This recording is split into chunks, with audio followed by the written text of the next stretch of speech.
Bonjour.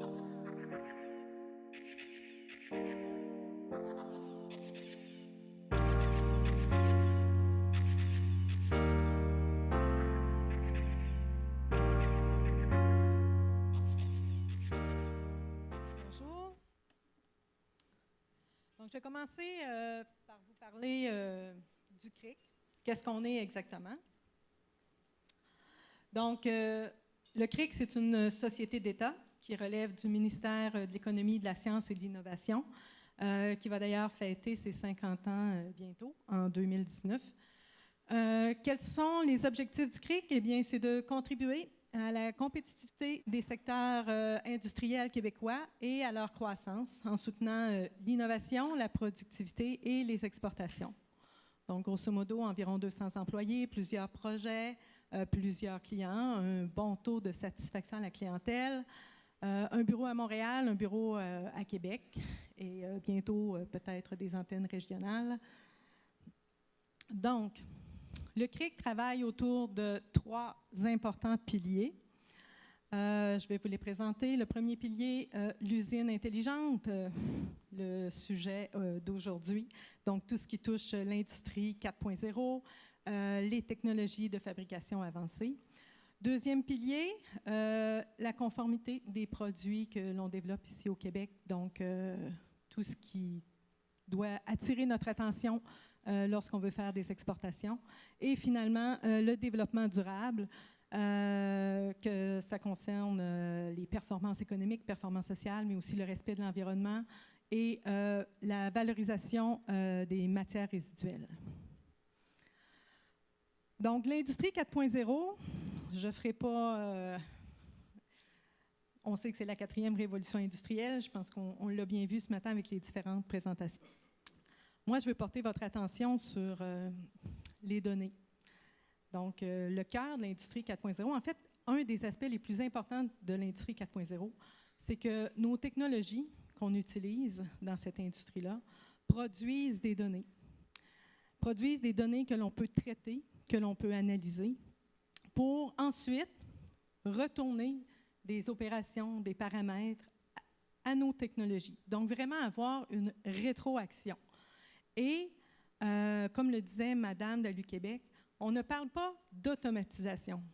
On parle d'automatiser la gestion des opérations. Donc, c'est une nuance à faire avec l'industrie 3.0. Donc, l'exploitation des données, c'est un principe central de l'industrie 4.0, puis ça va nous permettre de développer plusieurs applications. Je vais vous en citer quelques-unes. Tout d'abord, on va pouvoir faire des prédictions, autant des situations problématiques que des fenêtres d'opportunité. On va pouvoir avoir des outils d'aide à la décision, que ce soit pour la maintenance, que ce soit pour la planification, l'ordonnancement. On va pouvoir faire des outils d'aide au diagnostic pour trouver les causes, les différentes causes de problématiques ou encore les causes de gains, de pertes dans l'industrie. On va pouvoir résoudre des problèmes complexes, prendre des décisions qui vont être basées sur des faits plutôt que sur des intuitions lorsqu'il y a un grand nombre de données ou de contraintes à analyser. On va pouvoir automatiser la gestion des opérations, comme je le disais, et pas seulement l'usage courant, l'usage moyen, mais automatiser la gestion dans les cas d'exception. Et on va pouvoir aussi faire des simulations. Donc, ça peut être pour voir l'impact d'un nouveau produit, ça peut être pour voir les impacts d'un changement dans notre production.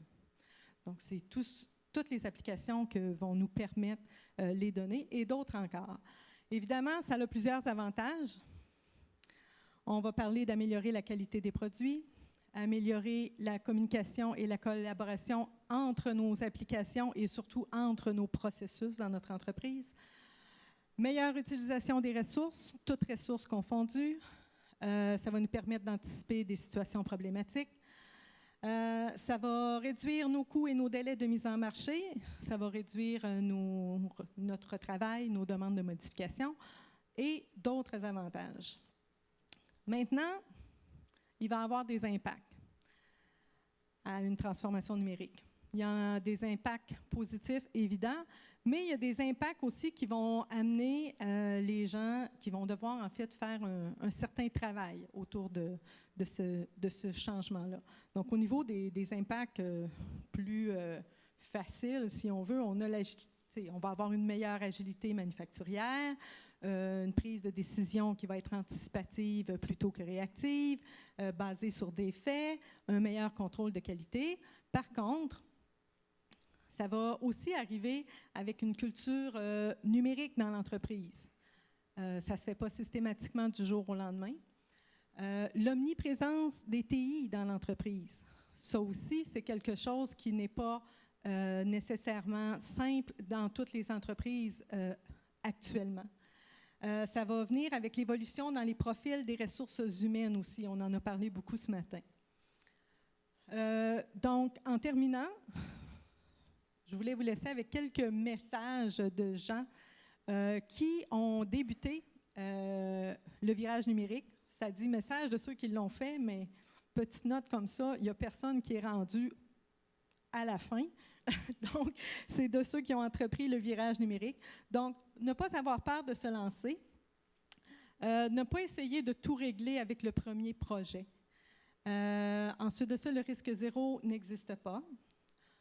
Un projet 4.0 peut être simple, et oui, ça peut être très simple, et je recommande d'ailleurs de commencer par des projets simples pour se faire la main et avoir une expérience gagnante.